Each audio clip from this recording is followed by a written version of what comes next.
Dios les bendiga en esta mañana. ¿Cómo están? ¿Bien? Vamos a aprovechar para orar primero, ya que están de pie, vamos a hacer una oración y después vamos a leer juntos. Señor, te damos gracias en esta mañana por tu presencia, gracias porque podemos gozar, Señor, de tu Espíritu en nuestras vidas, en este lugar. Gracias porque podemos adorarte, bendecirte, llorar en tu presencia, Dios eterno. Te bendecimos, Dios, y queremos escuchar tu voz, tu palabra, Señor, la que llega al corazón, que discierne los pensamientos, que tú transformes nuestras vidas, Señor, que nos ayudes a crecer, que nos edifiques, que toques, Señor, cada corazón. Tú conoces la necesidad de cada uno de nosotros, Dios, y tu Espíritu, que lo llena todo, Señor, bendiga cada vida, bendiga cada corazón, Dios mío, y te damos gracias por tu presencia. Nos encomendamos en tus manos, mi Dios, en el nombre poderoso de Cristo Jesús. Amén. Amén. Si quieren tomar asiento, vamos a hablar de... Ahí está. Empoderados. Empoderados. ¿Se acuerdan el domingo pasado de que hablamos? Más que hablamos, habló Germán, predicó Germán. Equilibrio controlado, ¿no? Equilibrio controlado, el nombre que le puso Germán a la predicación, y el texto bíblico nos mandó a leer toda la carta. Filipenses, uno se acordó, Filipenses, capítulo 4, que arrancaba diciendo regocíjense, regocíjense, era una orden de Pablo diciendo regocíjense en el Señor siempre, y continuaba la predicación, no la vamos a repetir ahora, pero hablaba de regocijarse en el Señor. Y hoy el texto que vamos a leer arranca diciendo fortalezcanse. Así que la semana pasada era regocíjense, hoy es fortalezcanse en el Señor. Así que empoderados. Empoderados es una palabra que no me gusta, porque está asociada a otras cosas, ¿no? Bueno, no voy a entrar en detalles, pero cada uno sabe para qué se usa empoderado. Podría usar resiliente, ¿no? Hay tantas palabras que se están usando hoy que no sabíamos ni que existían y de repente se usan. Así que, ¿cuál es la idea de esto? Que cada vez que escuchen empoderado se acuerden de esta predicación y no se acuerden de lo que la palabra empoderado se usa para otras circunstancias. Así que ustedes cuando escuchen empoderados o empoderadas, piensen en esto en el Señor. Bueno, muy bien. Dicho esto, vamos a... hay un hombre ahí en la fotito, mirando el cielo. Vamos a leer Efesios capítulo 6, versículo 10 al 18. Casi que no le iba a poner el texto, porque estoy viendo que en el último tiempo no traemos Biblias y ni siquiera encendemos los celulares para leer la Biblia desde el celular.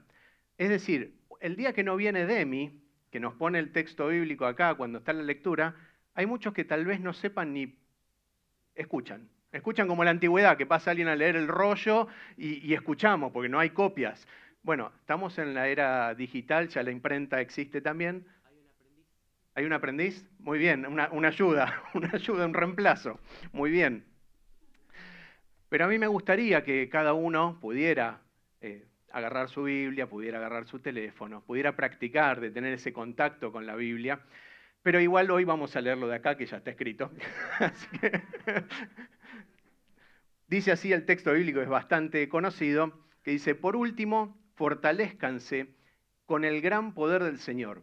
Pónganse toda la armadura de Dios para que puedan hacer frente a las artimañas del diablo. Porque nuestra lucha no es contra seres humanos, sino contra poderes, contra autoridades, contra potestades que dominan este mundo de tinieblas, contra fuerzas espirituales malignas en las regiones celestiales. Por lo tanto, pónganse toda la armadura de Dios para que cuando llegue el día malo puedan resistir hasta el fin con firmeza.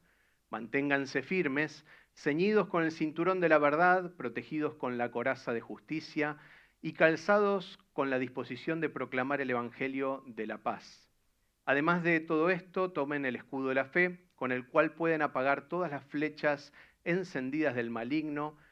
Tomen el casco de la salvación y la espada del Espíritu, que es la palabra de Dios.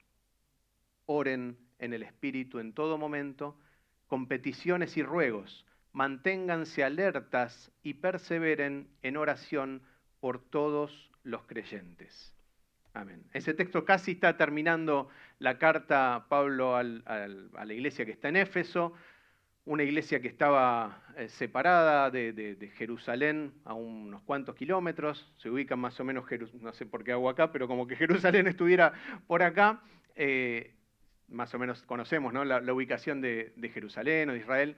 Éfeso está 1000 kilómetros para arriba y 1000 kilómetros para el oeste, ¿no? Como ir a Jujuy, más o menos. Ahí estaba Éfeso, tenían otra cultura, igual había judíos también en esa tierra, pero Pablo estuvo allí predicando y abrió una iglesia, que al principio esa iglesia estaba en la sinagoga, él predicaba todos los días en la sinagoga y pasados unas semanas lo echaron de la sinagoga porque él predicaba que Jesús era el Mesías y esto no les gustaba, así que pegado a la sinagoga había una escuela de enseñanza, no se explica muy bien de qué se trataba, pero el hombre, el dueño de la localidad de al lado, le da el lugar a Pablo para trabajar, así que al lado de la sinagoga, Pablo por más de 2 años estuvo enseñando, le abrió una iglesia al lado, ¿no? Porque le dieron lugar, este hombre tirano se llamaba. Así que estuvo Pablo por más de 2 años enseñando ahí, y era una iglesia querida para Pablo, porque estuvo trabajando mucho tiempo con ellos, así que eso había pasado ya hace unos años. En este entonces, cuando Pablo escribe la carta, está preso en Roma y les escribe con cariño. Es una carta de las que se llaman cartas circulares, ¿no? Para que, de hecho, algunos dicen que ni siquiera está el nombre de Éfeso en la carta, pero para que circulen entre las iglesias y no es una carta de tanto de corrección y de situaciones que haya en la iglesia que corregir, sino más bien una carta de ánimo. Así que Pablo escribe a esta iglesia, seguramente en esa época estaría Timoteo pastoreando, liderando. Dice la tradición que después estuvo el apóstol Juan, antes de después ser llevado a la isla de Patmos, unos 100 kilómetros, una islita, un lugar VIP, estuvo encarcelado ahí, separado en la isla de Patmos. Así que este es el contexto de cuando escribe Pablo y por qué les va a decir que se fortalezcan en el poder del Señor. Y todo esto tiene que ver con el principio del título que hablamos de estar empoderados, ¿no? Es decir, estar nosotros siendo hechos poderosos, que nosotros nos sintamos poderosos, no en nosotros. Nosotros podemos, no. Acá Pablo le dice en el gran poder del Señor. Pablo de esto escribe, no en todas las cartas, pero es bastante recurrente con estos temas. De hecho, ¿se acuerdan la segunda carta que escribe a Corinto? Que dice que las armas de nuestra guerra, de nuestra milicia, no son carnales, sino que son poderosas en Dios, para destrucción de fortalezas. Usa las mismas frases, ¿no? Y derribando argumentos y toda altivez que se levanta contra el conocimiento de Dios y llevando cautivo todo pensamiento a los pies de Cristo, a la obediencia de Cristo. Esto de... Ahora vamos a ver de qué tratan rápidamente. Bueno, igual me dijeron que tienen tiempo, ¿no? Hoy sí, Alejandro ya me confirma que tenemos media hora más tranquilos. Vamos a ver si me funciona. Ahí estamos. Fortalezcanse en el gran poder del Señor, el versículo 10. Y el versículo 11 dice, pónganse toda la armadura de Dios. La armadura de Dios, en esto vamos a hacer hincapié, en qué estamos empoderados, en la armadura de Dios, para que puedan hacer frente a las artimañas del diablo. La palabra artimañas suena de cuentito, de otra época, ¿no? Significa muchas cosas, pero entre ellas podríamos decir un engaño, un truco, una estrategia, un método. Hasta alguna acepción de la palabra original dice como una parodia. Es decir, el diablo te juega un juego, ¿no? Te juega un juego. Y lo que Pablo les está diciendo, ustedes no jueguen ese juego. ¿Cómo no vamos a jugar ese juego?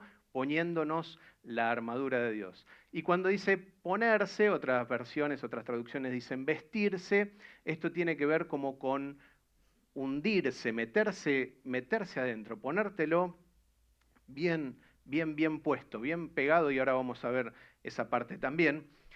Pero hacemos hincapié en esto de que la armadura es de Dios. Y cuando hablamos de Dios, esta parte sí es bien importante de pensar quién es Dios. Si yo voy a ponerme la armadura que es de Dios, ¿quién es Dios? Podemos pensar y entender que Él es el creador, que Él es el sustentador de todo. Si yo esto lo entiendo, me rindo ante Él y le doy el gobierno de mi vida. Esto lo decimos. Y después cuando vivimos, muchas veces nos pasa que vivimos como que nosotros sabemos lo que hay que hacer. Y en algunos casos, cuando yo no sé qué hay que hacer, voy y le pregunto a Dios a ver qué opina o qué tendría que hacer en este caso. En vez de ser al revés. Yo no sé, o sea, yo no me creé, no me doy vida, así que no tengo idea ni para qué existo, que es el gran problema de la humanidad, la existencia, la propia existencia. Yo no lo sé. Bueno, entonces recurrimos a Dios y Dios te va a explicar cómo es que Él espera que vivamos, porque Él nos diseñó y es ahí donde vamos a tener felicidad, paz, gozo, alegría, todas esas cosas van a venir porque vamos a estar en la presencia de Dios, realmente reconociendo que Él es Dios y que Él sabe cómo yo debería vivir. Pero a veces nos queda más cómodo vivir nosotros por otro lado. Eso es importante, ¿por qué? Pues si yo, bueno, perdón, si yo me pongo la armadura de Dios, tengo que vivir conforme a lo que Dios me aconseja. Porque si no, la armadura voy a tener problemas, o me va a apretar en un lado o me va a quedar floja en otro. Cualquiera de las situaciones es incómoda. Ahora Dios dice que nos ama de tal manera que dio a su Hijo único para que muriera por cada uno de nosotros y para que todo aquel que en Él cree tenga vida eterna. Ese es el pensamiento de Dios, el amor de Dios para la humanidad. Así que no solo perdona nuestras faltas sin importar la gravedad, si hay arrepentimiento, Dios perdona, y nos va a dar vida eterna.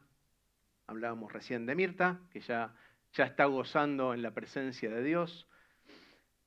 Y además de esto, el Señor nos equipa, no nos deja solos. Hace un tiempo hablamos del Espíritu Santo, nuestro coach, nuestro ayudador, pero acá el apóstol, además de tener nosotros la bendición de tener a Dios con nosotros y en nosotros, nos da algunos tips de cómo vivir. Así que la invitación es a buscar de este Dios todopoderoso y amoroso que no nos deja, y todavía hay tiempo, si no lo buscaste, todavía hay tiempo de buscar a Dios, de acercarte a Dios, de aferrarte a Dios. El verdadero cristiano tiene esta capacidad dada por Dios para pelear contra cualquier ser de maldad. Y acá viene el otro versículo, ¿no? Porque dice que nuestra lucha no es contra seres humanos, que es lo que nos pasa a nosotros. ¿Con quién nos peleamos? Con las personas, ¿no? ¿Con quién nos enojamos? Con las personas. Dice que nuestra lucha no es contra seres humanos, sino contra poderes, contra autoridades, contra potestades que dominan este mundo de tinieblas, contra fuerzas espirituales malignas en las regiones celestiales. No nos pusimos de acuerdo con los músicos, Martín nos pasó en la semana los coros que íbamos a cantar, y este coro nuevo que cantamos tenía parte de este texto, ¿no? ¿Ya no se acuerdan el coro que cantamos hace 5 minutos? Me pone unas caras como diciendo... Bueno, vení Martín que vamos a cantar de vuelta. Bueno, vamos a seguir con estos lugares celestiales, las regiones celestes. Y nos vamos a poner en esta situación, dice que, vieron que ahora se puso de moda también, ya que estamos con las palabras que están de moda, antes decíamos el estadio, y ahora dicen, o un auditorio, ahora dicen arena, ¿no? Arena, le dicen a los lugares. Yo hasta que entendí a qué se referían con arena, si era un corralón o de qué se trataba, ¿no?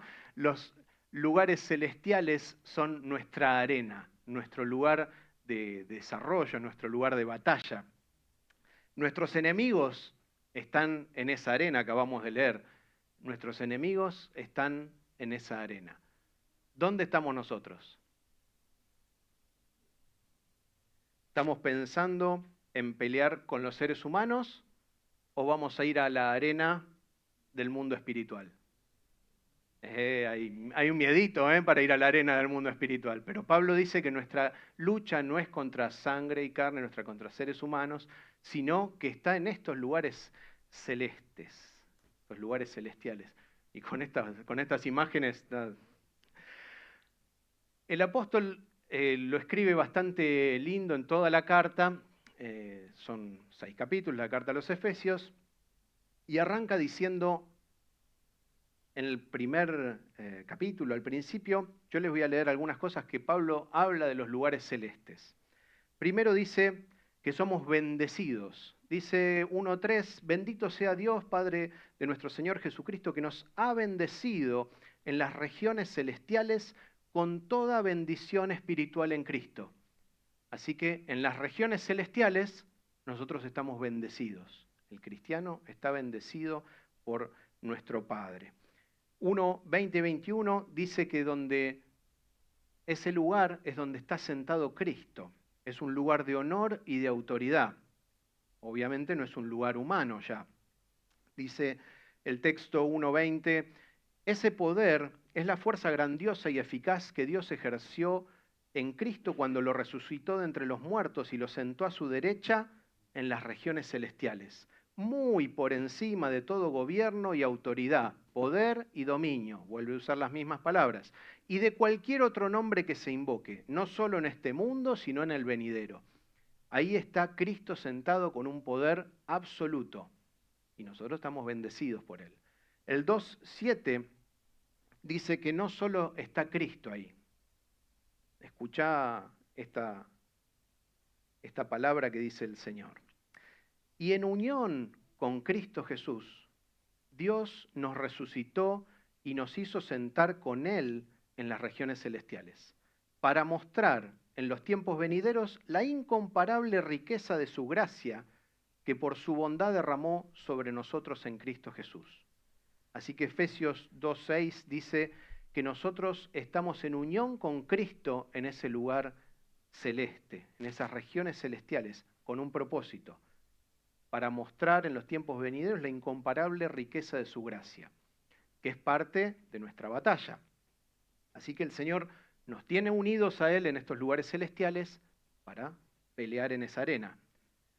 Efesios 3:10 dice que la iglesia tiene un propósito también, como iglesia en ese lugar, porque dice el fin de todo esto, es que la sabiduría de Dios, en toda su diversidad, se dé a conocer ahora por medio de la iglesia, a los poderes y autoridades en las regiones celestiales.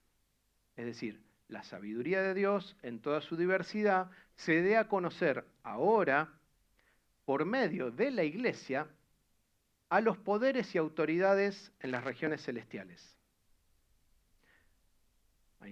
Dios quiere hacer algo con la iglesia en ese lugar, con vos en particular y con todos nosotros como grupo, como comunidad. Y el último versículo que habla de Efesios, o Pablo en la carta a los Efesios, es este que leímos recién, que nuestra lucha no es contra carne y sangre, y todo lo que leímos recién, contra los poderes, autoridades, dominios, potestades en las regiones celestes. Así que ahí está nuestro lugar de trabajo. Así que, por tanto, pónganse toda la armadura de Dios para que cuando llegue el día malo puedan resistir hasta el fin con firmeza. Y acá resalté con negrita, cuando llegue el día malo puedan resistir hasta el fin con firmeza. ¿Qué significa esto? Que es inevitable que llegue el día malo. No es algo que, como yo estoy con Dios en los lugares celestiales, el día malo no me va a llegar. No, soy bendecido por Dios, soy cuidado por Dios, tengo las armas que ahora vamos a ver que Dios me da, pero el día malo va a venir. Qué buena noticia, ¿no? Pero, ¿para qué es esto? Para resistir y permanecer firmes. A mí esto me hizo pensar, ya que estaban las palabras modernas, en la armadura de Dios. Seguramente han escuchado ya predicaciones al respecto, o de determinadas armas que se usan que se mencionan de esta armadura. Pero yo pensaba en esta armadura como algo, por un lado, que es el equipamiento táctico que el Señor nos da, ¿no? Es el equipamiento que nosotros debemos tener. esa armadura de Dios. Pero es una armadura orgánica. Y al final, después les voy a decir por qué tiene que ver con que sea orgánica y no tanto una cosa que yo voy a agarrar. Pablo, con esto del apóstol, con esto de vestidos, la armadura, dice que también nos tenemos que vestir del nuevo hombre, de la nueva naturaleza y desechar lo viejo. Ese hombre que tiene esa tendencia a pecar, que no vamos a entrar en todos los detalles de lo que puede ser pecado, desde enojarse, bueno, todas las cosas obvias, ¿no? Que pueden llegar a ser pecado y que son naturales en nosotros, en este hombre de pecado. El Pablo dice, despójense de eso y vístanse de la nueva naturaleza. Pero vamos a ver la armadura rápido, que nos quedan 48 minutos. Primero, manténganse firmes, dice el verso 14, la primera parte, ceñidos con el cinturón de la verdad. El cinturón como herramienta para la guerra era fundamental en el sentido que nosotros tenemos puesta una especie de túnica y el cinturón abraza eso, ¿no? Porque todo lo que Pablo después detalla de la armadura son cosas que van como arriba, pero obviamente no estaban desnudos, sino que tenían una túnica puesta abajo y el cinturón es el que la une, que lo mantiene sujeto y era muy importante. ¿Y este cinturón con qué voy a estar bien aferrado? ¿Con qué voy a estar bien agarrado al cuerpo? Con la verdad. ¿Quién es la verdad? ¿Qué es la verdad? Preguntaba Pilato a Jesús. Le pregunta, ¿qué es la verdad? ¿Quién es la verdad? ¿Qué es la verdad? Bueno, vamos a filosofar, ¿qué es la verdad? Jesús dijo, yo soy la verdad, yo soy el camino, la verdad y la vida. Así que Jesús es la verdad. Por eso decía, esta es la armadura de Dios. Yo voy a estar empoderado con esta armadura si creo que Dios es Dios. Entonces, cuando me habla de verdad, yo tengo que creer que lo que Dios me dice es verdad. No es algo que yo voy a analizar a ver qué me parece a mí. Si Dios dice algo y yo tomo lo que a mí me hace bien. Lo que Dios dice es verdad. Jesús es verdad. Es la verdad. Ahora, no solo eso, sino que también dice la Escritura que la iglesia es columna y baluarte de la verdad. Obviamente va a estar cimentada sobre la roca que es Cristo, pero la iglesia va a mantener esa verdad. Es la que sostiene la verdad en la actualidad. Ya preguntarle a alguien qué está bien, qué está mal, qué es la verdad, qué sos, qué te sentís, ya cada vez sabemos menos, ¿no? Entonces, la iglesia tiene que ser la columna y baluarte de la verdad. Y en un sentido, digamos, apologético, de defensa de la palabra, Pablo le escribe a los Efesios diciéndole que no sean ya niños fluctuantes, llevados por vientos de doctrina, que van siendo engañados por las artimañas del error, les dice en el capítulo 4. Entonces nosotros tenemos que conocer la verdad y Pablo les dice que si realmente conocieron el mensaje de Cristo y fueron enseñados acerca de la verdad, entonces despójense del viejo hombre. Esa es la conclusión de ese capítulo, pero hablando de la verdad. Cristo es la verdad y si yo quiero saber más acerca de la verdad y qué es verdad y qué no, tengo que saber más de Cristo, de mi Dios. Es el cinturón de la verdad que yo tengo que tener bien abrochado. Sigue el mismo versículo diciendo, protegidos por la coraza de justicia. Una coraza, lo podemos entender, aparte tal vez tengamos en mente lo que una armadura representa y esa una coraza que protege el pecho, que protege el corazón. Y vamos a ver algunos rasgos acerca de la justicia. En primer lugar, siguiendo en qué es la armadura de Dios, dice Pablo a los romanos que Jesús fue entregado por nuestros pecados y resucitó para nuestra justificación. Es decir, no murió porque sí y no resucitó porque sí, sino que fue para nuestra justificación. Si Jesús hubiera muerto y nada más, hubiera sido una cosa, pero Jesús murió y resucitó para hacernos justos a nosotros. Entonces, Él, Jesús, es Jesús resucitado, es nuestra justicia. Delante de Dios, a los ojos de Dios, nosotros somos hechos justos por lo que hizo Jesús. Entonces, protegidos con la coraza de justicia, nosotros somos justos por la gracia de Dios. También está la justicia en el sentido de hacer lo correcto, de ser un hombre que hace bien, que hace buenas obras, que ayuda, que ama con sinceridad. Podemos leer la carta de Santiago, donde habla bastante al respecto de cómo equilibrar la fe y las obras. Y tenemos la parábola del buen samaritano, también a modo de ejemplo de Jesús cita distintas personas que pasan, hay un hombre que lo golpean, lo roban y lo dejan tirado al costado del camino, y pasa primero un levita, pasa un sacerdote, ¿no? Que no le dan importancia al hombre que está caído, y pasa un samaritano, que era medio judío, y este hombre realmente le da importancia y va y lo cuida. ¿Estoy metiendo mucho ruido? Ah, se está quedando sin batería. Puedo gritar, si no. Si no, agarro el micrófono de mano. ¿Dónde quedó el micrófono? Momento. Un corte comercial.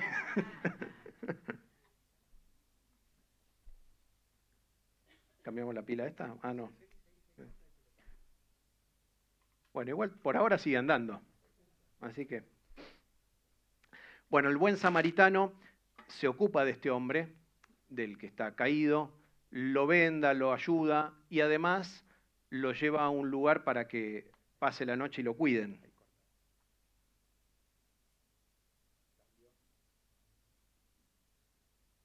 Hola, hola. Ahí está. Así que este hombre le paga el alquiler en el lugar, dice, si este hombre después necesita más cosas, le pide al dueño del lugar que lo haga, que cuando él vuelva lo va a pagar. Así que hay una obra de justicia, de entender que alguien está en vulnerabilidad, que alguien está necesitado y lo puedo ayudar. Tal vez tenga que dejar cosas de lado, pero esa es la coraza de justicia en otro sentido. Y en el último sentido ¿se acuerdan la historia de Abraham, que tiene una fe inquebrantable? De tal manera que la fe dice en la Escritura que le fue contada por justicia. ¿Por qué? Porque Abraham, ya teniendo 100 años, Dios le dice que va a tener descendencia, cosa súper importante siempre y en aquella época más, pero su mujer tenía 90 años y ellos se dan cuenta que eso no va a funcionar, ¿no? O sea, que ella tenga un hijo a los 90 años, y no solo esto, sino que Sara era estéril, con 90 años y estéril. ¿Qué probabilidad de que pase algo? Pero Abraham le creyó a Dios y le fue contado por justicia. Esa fe de Dios te dice algo y evidentemente no parece para nada lo que pueda hacer, ¿no? Entonces, esa fe es contada por justicia. Eso es una protección a nuestro corazón, es una coraza que nosotros tenemos delante de nuestro corazón, de nuestros sentimientos, esa coraza de justicia. Vamos a acelerar un poquito y vamos a ir con el calzado, que dice que es la disposición de proclamar el Evangelio de la paz.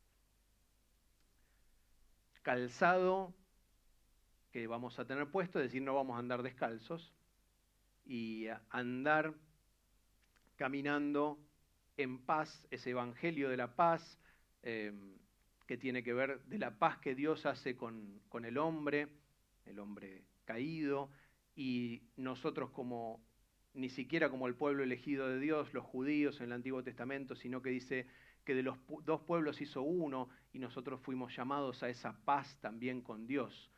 Así que nosotros tenemos esa paz de Dios, esas buenas noticias de que Dios quiere hacer la paz con nosotros y nosotros podemos llevar eso a otros. ¿Se acuerdan? El domingo pasado, Filipenses 4, que leímos, que dice, y la paz de Dios, que sobrepasa todo entendimiento, guardará vuestros pensamientos y vuestros corazones en Cristo Jesús. Eso leímos la semana pasada, que la paz guarda nuestros pensamientos, nuestro corazón. y Dios nos ama de una manera especial. Esa es la buena noticia, el Evangelio, la buena noticia de que Dios nos ama. Si usamos este Evangelio, este calzado, perdón, si usamos este calzado, cuando andamos tenemos que dejar huellas, ¿no? Depende, si fuéramos detectives podríamos investigar de acuerdo a las huellas que hay en el piso, cuánto calzaba el delincuente, ¿no? O qué tipo de calzado usaba, si usaba ojotas, si iba descalzo. Bueno, nosotros si tenemos calzados esta disposición de proclamar el Evangelio de la paz, entonces tenemos que dejar huellas atrás. Acá tenemos una forma bastante fácil de saber si estoy teniendo la armadura o no. Me doy vuelta y miro. ¿Estoy proclamando el Evangelio de la paz? No sé. Bueno, mira, ¿qué es lo que hiciste? ¿Qué es lo que estás hablando a otros de Cristo? ¿Estás hablando de que Dios envió a su Hijo para morir por nosotros, para cubrir nuestros pecados, nuestras faltas? Dios está con los brazos abiertos para dar de su amor, para perdonarnos. ¿Estás hablando de eso con tus compañeros de colegio? Los miro a los chicos. Y ahora los voy a hacer pasar y me van a decir. Y después, bueno, vamos a pasar al siguiente punto. Dice el versículo 16, además de todo esto, tomen el escudo de la fe, con el cual pueden apagar todas las flechas encendidas del maligno. Seguimos con temas de protección. Acá vuelve a decir una palabra clave que es con la cual pueden de poder. Yo con esto puedo. Hay un arma de protección que es parte del equipamiento, que es con esto puedo apagar todas las flechas del maligno. Cuando dice flechas se refiere a proyectiles en una forma indefinida, es decir, puede ser cohetes, no. Puede ser lanzas, flechas, dardos. Van a encontrar que distintas traducciones usan distintas palabras porque tiene que ver con proyectiles, pero al decir, bueno, tal vez encendidas con fuego, se entiende que son flechas, ¿no? Pero algunos dicen dardos encendidos. Pero la cosa es que puedo apagarlos todos. Puedo apagarlos todos. ¿Crees que podés apagarlos todos? Amén. Uno que va a apagar todos los... Y vamos todos con Francisco. Puedo apagarlos todos. A veces es difícil. Si es orgánico, si el escudo es orgánico, en vez de ser un escudo cuadrado y yo tenerlo.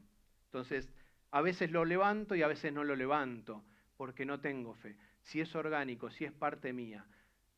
¿Les pasó? ¿Tienen parte del cuerpo callosas? Los jóvenes no tienen ni idea de lo que estamos hablando, pero hay partes del cuerpo que a veces se ponen como duras y se ponen hasta insensibles, ¿no? No sé por qué toco acá, pero bueno, el codo, bueno, qué feo, el codo calloso.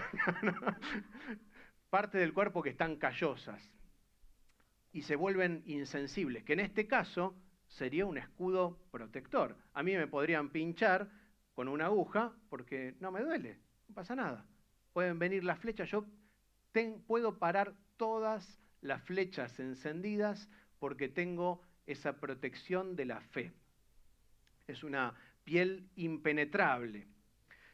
Dice el salmista en varios salmos, pero vamos a tomar este que dice el 3.3, mas tú, Señor, eres escudo alrededor de mí. Así que ese escudo también, esa fe viene de parte de Dios y ese escudo es del Señor. No soy yo, sino que es el Señor. Así que esta es la armadura de Dios. Dios me hace fuerte en esto también, me da esta capacidad. La segunda parte del versículo 17 dice, tomen el casco de la salvación. El casco de la salvación, la cabeza, protegidas nuestras mentes con la certeza de la salvación que tenemos en Dios. No le tengo miedo a la muerte, no le tengo miedo a lo que va a pasar, no tengo miedo, no tengo preocupaciones porque tengo mi mente protegida por la salvación de Dios. La salvación de Dios es que Él me va a salvar. Es así como suena. Dios me va a salvar. Pero si me atropella un colectivo, Dios me va a salvar. Dios tiene un lugar para mí en un lugar especial, que no importa lo que pase, yo estoy descansando en Dios. Jesús es nuestra salvación. Y el salmista también dice que el Señor es mi luz y mi salvación, ¿de quién temeré? Recurrentemente también los salmos dice, el Señor es mi salvación. Así que en esto sí vale ser cabeza dura. En la armadura orgánica sí podés ser cabeza dura. Podés ser cabeza dura para resistir como si tuvieras un casco de astronauta en la cabeza, ¿no? Que resiste la presión. ¿Para qué es el casco de astronauta? Evidentemente no es estético, ¿no? Sino para resistir la presión de la atmósfera afuera, ya sea positiva, negativa, lo que sea, para resistir eso y que no me afecte a mí. Entonces tengo el casco. Bueno, este casco, que yo tenga cabeza dura, suficientemente cabeza dura, es decir, Dios me va a salvar en cualquier circunstancia, bajo cualquier presión. ¿Está bien? Esa es la idea de la armadura orgánica en este caso. Y vamos con la que sigue, la espada del Espíritu, que es la palabra de Dios. De esto tenemos para hablar 43 horas, pero la espada, sabemos, y por ahí miramos películas de época medieval y vemos cómo tenían las espadas y demás, pero en la armadura orgánica, ¿cómo hago yo para tener una espada, pero que tiene que ser parte de mí? Bueno, dice Apocalipsis dice que se revela Jesús diciendo, habla Jesús diciendo, yo soy el alfa y la omega, y de su boca salía una espada aguda de 2 filos. Y el jinete blanco, que habla después en Apocalipsis, que tiene el nombre del verbo de Dios, la palabra de Dios, también sale de su boca una espada. Así que la espada puede no estar solamente en mi mano, sino que está en mi boca. Y dice que, por eso dice que es la palabra de Dios. La espada del Espíritu es la palabra de Dios. Y nosotros sabemos, que dice el Evangelio de Juan, que Jesús es la misma palabra creadora de Dios que llegó a habitar entre nosotros, lleno de gracia y de verdad. Eso dice el Evangelio de Juan, el capítulo 1, hermoso para leer, del verbo hecho carne, la palabra de Dios, la palabra que hizo que todo se creara, que tiene autoridad sobre todas las cosas. Así que se acuerdan también de Jesús cuando es tentado en el desierto, que viene Satanás y lo empieza a tentar con cosas de la Escritura. Le dice, y entonces si vos te tirás, van a venir los ángeles a protegerte, y si vos sos el Hijo de Dios, podés decirle a estas piedras que se conviertan en pan, y si... Le fue diciendo 3 cosas, a las cuales Jesús a cada una le contestó, escrito está. Le contestó con la palabra, con una defensa automática que no era una espada, ¿no? Pero sí era una espada. No era, pero era. O sea, ahí con esa defensa y contraataque de Jesús, el diablo tenía que cambiar de tema, no seguía la discusión. Y dice en Hebreos, este texto tan conocido, que dice que la palabra de Dios es eficaz, es viva y eficaz y más cortante que espada de 2 filos y penetra hasta partir el alma y el espíritu, las coyunturas y los tuétanos, y discierne los pensamientos y las intenciones del corazón. La palabra de Dios en mi boca. Solo la palabra de Dios, yo podría hablar las 24 horas la palabra de Dios y no expresarme con otras palabras, sería difícil, ¿no? Si yo tuviera que decir, voy a subir al colectivo y al colectivero le digo, no puedo, ¿no? Hay algo que no va a coincidir. Entonces, mis palabras, también tienen importancia. ¿Se acuerdan de Job? Esto es muy lindo pensar, sobre todo los primeros 2 capítulos del libro de Job, que hace poquito escuchamos, cuando el diablo habla con Dios acerca de Job y Dios, en realidad Dios le dice, viste a Job, mi siervo íntegro en todo, qué excelente persona. Y el diablo le dice, sí, pero porque vos lo estás bendiciendo. Estoy parafraseando, ¿no? Obviamente.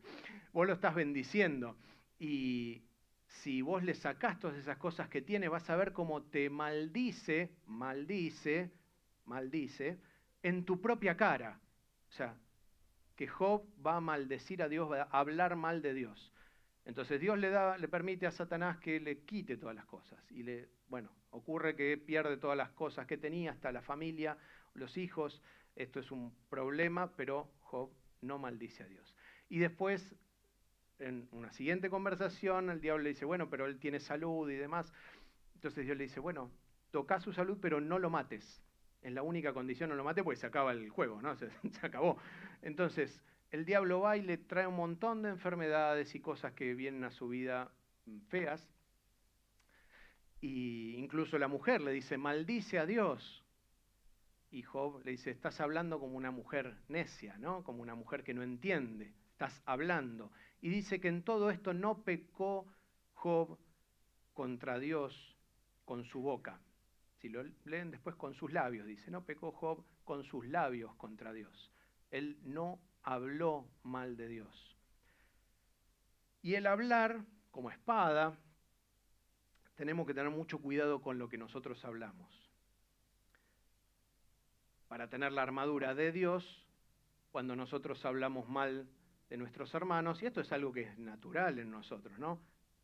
Criticar cosas, ¿viste? Se le quedó el micrófono sin pila, ¿cómo puede ser? ¿No? Es natural de nosotros criticar, pero tenemos que tener cuidado con nuestras palabras, porque nuestras palabras, dice la Biblia, que de la misma fuente no pueden salir dos tipos de agua, ¿no?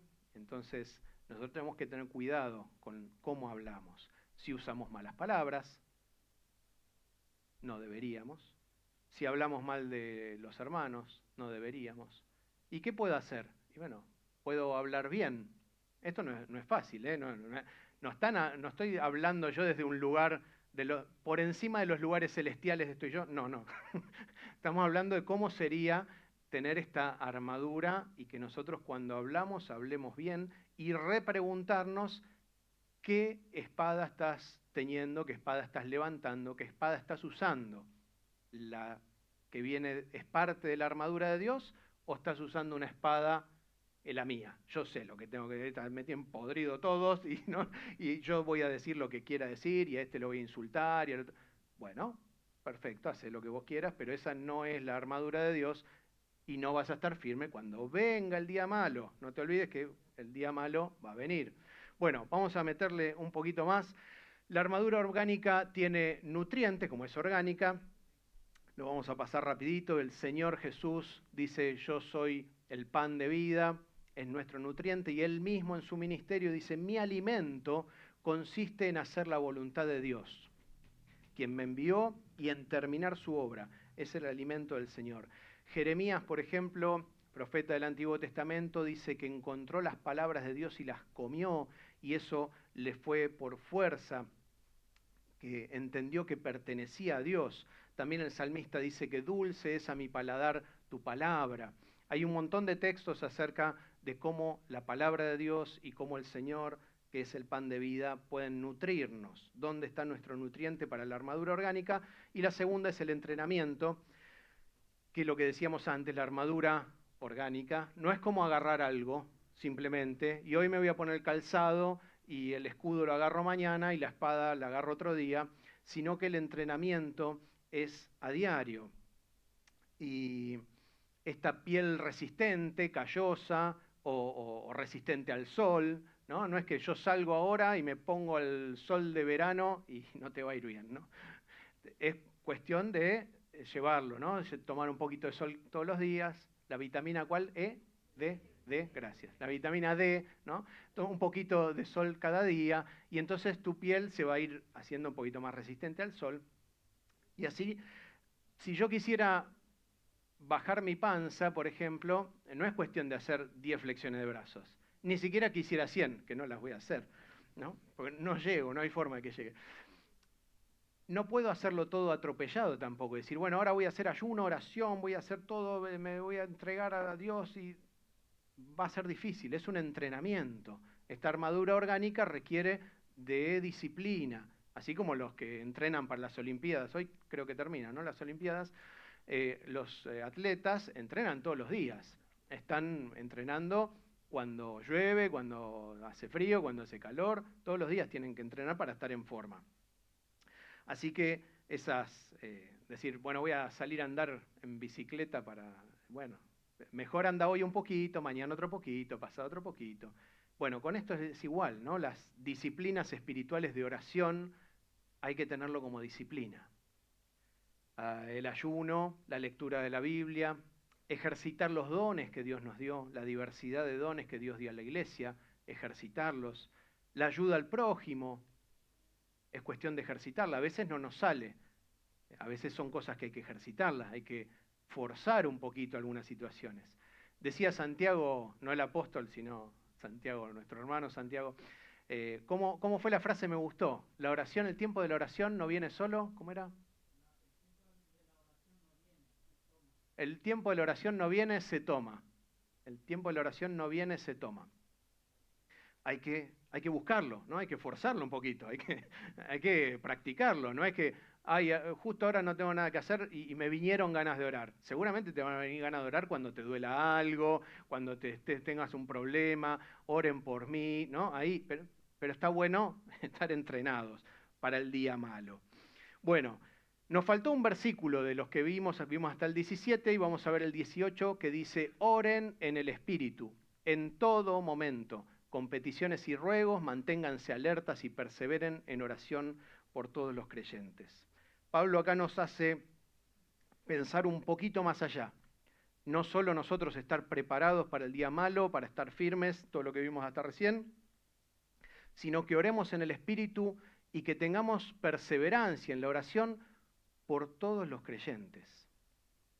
Ya salgo de mí mismo y de protegerme yo y de estar yo preparado, porque si viene el diablo y viene un problema yo tengo que estar preparado para orar por todos los creyentes. Así que salgo del pensamiento exclusivo de vivir para mí, de trabajar para mí, de hacer para mí, y empiezo a pensar en servir a los demás. La Iglesia dice una frase que no es una institución, sino que es un cuerpo orgánico, ¿no?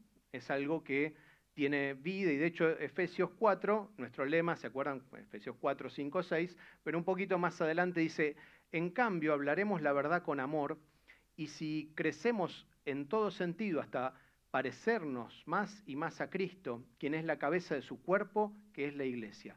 Él hace que todo el cuerpo encaje perfectamente y cada parte, al cumplir su función específica, ayuda a que las demás se desarrollen y entonces todo el cuerpo crece y está sano y lleno de amor. Es un cuerpo orgánico, ¿no? Que crece, que está sano o enfermo o no crece. Es un cuerpo orgánico, no es una institución, algo congelado. Abrimos la iglesia, tenemos una iglesia.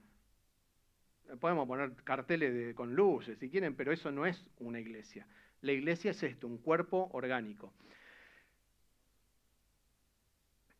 Y pensando en esto, Pablo les hablaba a estos creyentes de fortalezcanse, empodérense en el Señor, fortalezcanse en el Señor. Para días de persecución que iban a venir. Estaban muy cerquita, tenían ciertas persecuciones en el momento de escribir la carta de los mismos judíos, ¿no? La iglesia cristiana que hablaba de Jesús hacia los judíos, como que Jesús era el Mesías, que el pueblo judío estaba esperando, tenían ataques de parte de ellos, pero todavía no tenían ataques de parte de Roma, del imperio. Venía todo en paz hasta que llegó la época de Nerón, que es ahí donde empiezan a morir un montón, y dice, por tanto, el versículo 13, pónganse toda la armadura de Dios para que cuando llegue el día malo puedan resistir hasta el fin con firmeza. Y al final la pregunta es, ¿cuán malo es tu mal día? ¿Cuán malo es tu mal día? Si me dejan que les cuente un cuentito, como diría nuestro pastor César, decía, no, Danilo no quiere escuchar un cuentito. ¿Quieren escuchar un cuentito? No, estamos pasando unos minutos, pero a mí me tocó una historia que es conocida, no es nueva, pero trata de un pastor. ¿Por qué me toca esta historia y no otras? De historias de servicio a Dios, de mártires y demás hay un montón. Esta ocurre en Rumania y el papá de mi papá era de Rumania originalmente. Y mi papá nació en el año 45, ya te quemé, que es el año donde eh, estaba el imperio en ese lugar de Rumania, estaba todo unido, pero viene el comunismo y toma Rumania, entre otros lugares. Pero para esa época, 44, 45, toma Rumania y el comunismo es de esa época, vamos a ponerlo así, súper ateo y perseguidor de cristianos y cualquier otro que quiera profesar alguna fe, pero los que más sufrieron son los cristianos. Y al llegar a ese lugar, a ese país, trataron de hacer una parodia de quedar bien, llamaron a los líderes y les dijeron, nosotros no somos como los nazis que matan gente, si nosotros lo que queremos es tener una cierta comunión. Entonces, a los líderes de distintas religiones les permitieron seguir teniendo sus lugares abiertos siempre y cuando, sin lugar a duda, digan que el comunismo es bueno, que el comunismo está bien. Y con mucho énfasis en eso. Y resulta que hay un pastor que se llama Richard Purbrand, que en esa reunión de líderes se levanta y dice, pido la palabra, y se la dan porque cada líder estaba pasando y decir, bueno, porque el comunismo es bueno y nos van a dejar seguir trabajando. Y dice, el comunismo no es bueno, ya lo vimos lo que pasó en Rusia y cuántos hermanos nuestros murieron, miles perseguidos por el comunismo. Sale de ese lugar, zafa, ¿no? Pero automáticamente queda en la mira recontrapuntado en el siguiente sermón. Él tenía su familia, ¿no? Pero en el siguiente sermón lo meten preso por hablar de Cristo, por no hablar a favor del comunismo. Lo llevan preso. Y en ese estar preso, va preso unos años, no un día, sino unos años. Después lo sacan, él sigue predicando, lo vuelven a meter. Y así fue 3 veces preso, muchos años en total, tuvo como 18 años preso.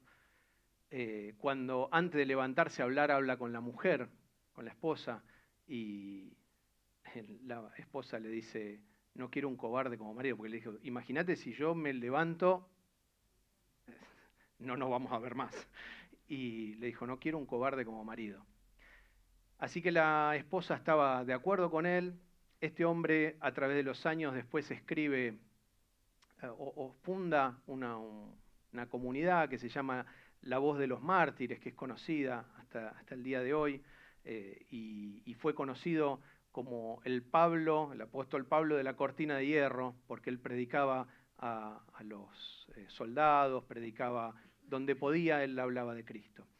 Pero cuenta él una historia de un tercero en un libro que se llama Torturados por Cristo, que después lo pueden leer, o pueden ver la película, que en la película creo que cuenta 3 historias y bastante suaves. A los que les gusta ver películas de terror, bueno, no las vean, ¿no? Porque no es algo que yo recomiende de ninguna manera. Pueden ver este tipo de películas. ¿Querés ver algo fuerte? Mirate una película de estas, Torturados por Cristo. Y él cuenta en esa historia de un pastor que se llama Florescu, que a ellos los sometían a muchas cosas, y en ese someterlos querían buscar de que ellos hablaran de dónde están los cristianos, porque obviamente estamos hablando de la época de lo que se llamó la iglesia subterránea, ¿no? O sea, todos encubiertos, nadie decía que era cristiano a viva voz porque era un problema, pero sí se juntaban y tenían sus reuniones, entonces querían que les dijeran dónde. Yo se los voy a leer rapidito porque lo escribe mejor él que lo que yo puedo acordarme la historia. Dice así: un pastor, cuyo nombre era Florescu, fue torturado con cuchillos y hierros al rojo vivo. Es fuerte, ¿eh? Lo golpearon salvajemente. Enseguida introdujeron enormes ratas hambrientas a través de un caño en su celda. No podía dormir porque tenía que defenderse. Tan pronto se descuidaba y cabeceaba, las ratas lo atacaban. Los comunistas querían obligarle a denunciar a sus hermanos en la fe, pero él resistió firmemente. Por último, trajeron a su hijo, de 14 años, y comenzaron a azotarlo en su presencia, advirtiéndole que el castigo continuaría hasta que entregara la información pedida. El pobre hombre ya casi había perdido la razón.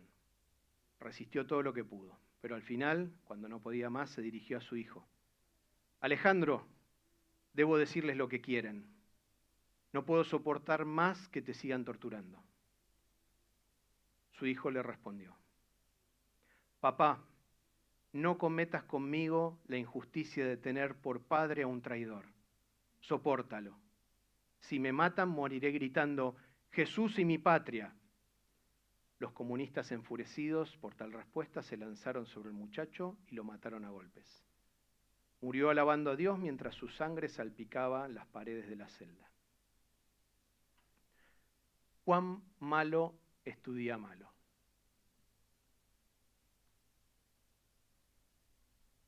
Los que tenemos hijos, lo podemos pensar, los que tienen nietos. ¿Cuán malo es tu día malo? Si me conmovió a mí y a vos no te conmovió, tenés un problema más que importante. De estas historias, el libro es una tras de otra. Y esta no es la peor. Y hay de cristianos protestantes y católicos, hay de los que resisten, hay de los que bajan los brazos, hay de todo, porque es una situación muy difícil. Después de salir de ahí volvían a seguir predicando de Cristo. Y sabían que iban a volver, que los iban a agarrar de vuelta. Por ahí estaban 6 meses afuera. Y después otros 6 años adentro. ¿Cuán malo es tu día malo? Yo creo que para poder resistir el día malo, si no tenés la armadura de Dios, toda la armadura de Dios, toda la armadura de Dios, va a ser difícil llegar hasta el fin con firmeza. Ahora, ¿dónde está nuestra arena, nuestra guerra? En los lugares celestiales. ¿Quién gobierna en los lugares celestiales? Los poderes, los dominios, las autoridades, estas distintas formas de hablar de los seres de maldad según sus categorías y demás, que no lo vamos a meter. Todos ellos, o Cristo está por encima de todos. Cristo está por encima de todos. Y en el nombre de Jesús nosotros tenemos autoridad. Él es el Rey de Reyes y el Señor de Señores, el principio y el fin. Acércate a Cristo y empodérate de todo el poder, el gran poder de Dios. No tengas miedo a ningún poder invisible, ninguna autoridad invisible, ningún ser de maldad no tiene autoridad sobre nosotros. En esos lugares celestes, en esos lugares difíciles, incomprensibles para nosotros, pero estamos bendecidos ahí. Es a donde Cristo nos lleva y como iglesia tenemos que mostrarle a las autoridades que somos bendecidos por la gracia de Dios. Y a veces nos duele una uña, ¿no? Se me encarnó una.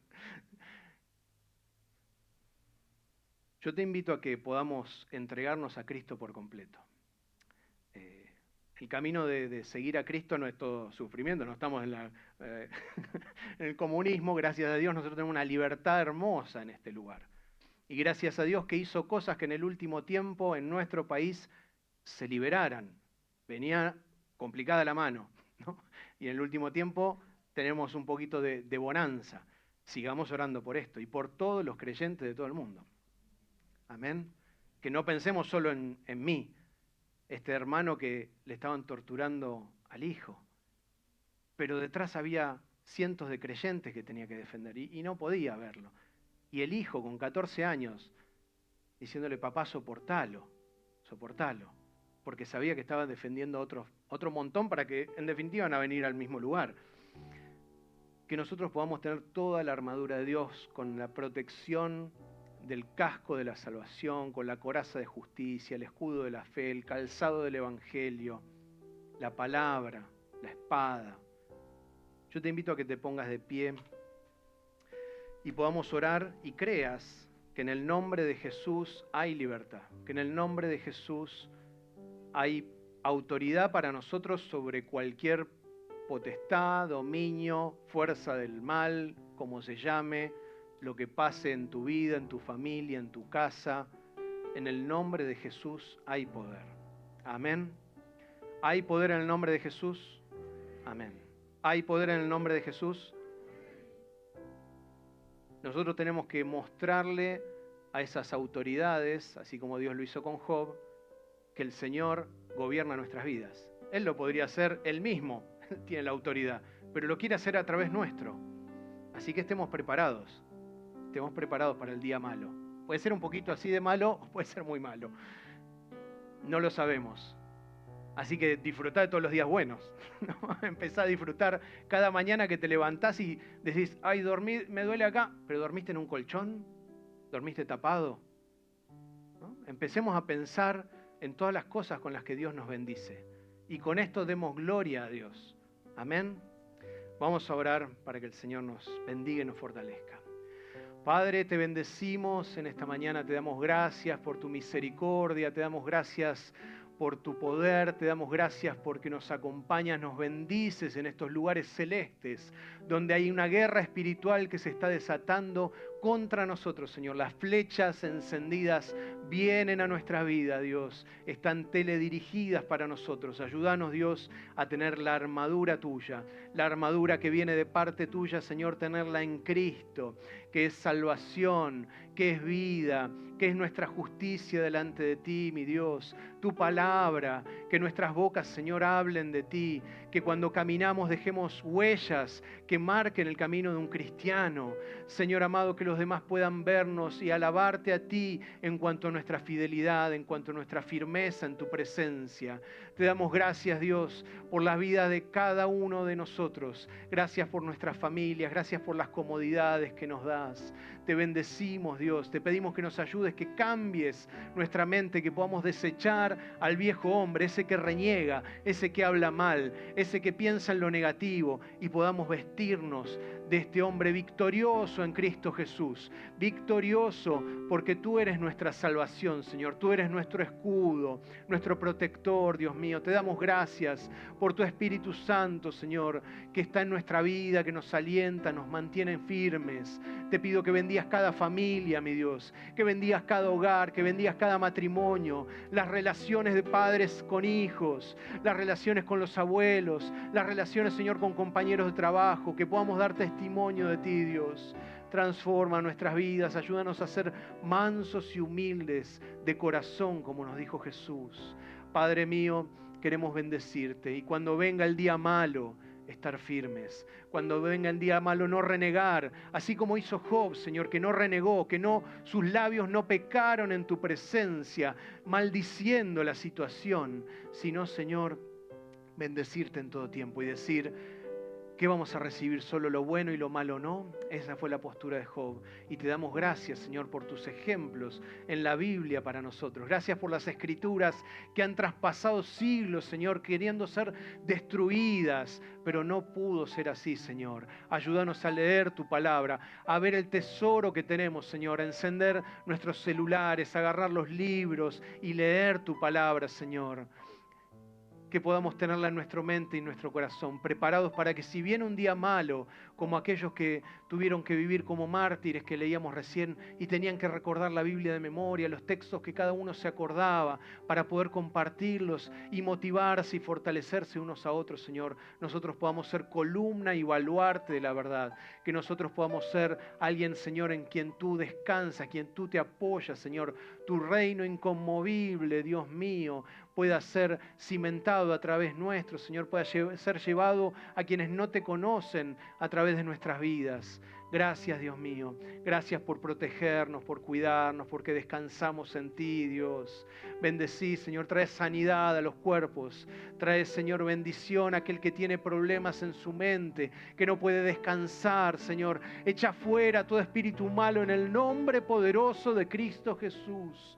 Señor de señores, Rey de reyes, Santo, santo, santo eres tú, Señor. Y en tu presencia, Dios, todo ser espiritual te adora, te reconoce, se rinde ante ti, Dios. Oh Padre Santo, gracias, mi Dios, por venir a rescatarnos. Gracias, Señor, por tener un lugar para nosotros en tu presencia, mi Dios. Te bendecimos en esta mañana, Dios. Tu trono sea lleno con nuestra alabanza y nuestra adoración. En el nombre de Jesús te damos gracias, Dios. Ayúdanos a empoderarnos en ti, Dios. Tú eres nuestra fuerza, Señor. Tú eres el Todopoderoso. Oh, sí, Dios. Oh, Santo, Santo, Señor. Tú eres el Todopoderoso que reina por siempre y para siempre. Bendito eres tú, Señor. Gracias, Padre. Te bendecimos, Señor, y te honramos en esta mañana. Recibe, Señor, nuestra adoración, mi Dios. En el nombre de Jesús, en el nombre de Jesús te bendecimos, Dios. Gracias, mi Dios. Amén, amén, Señor. Que Dios les bendiga, hermano.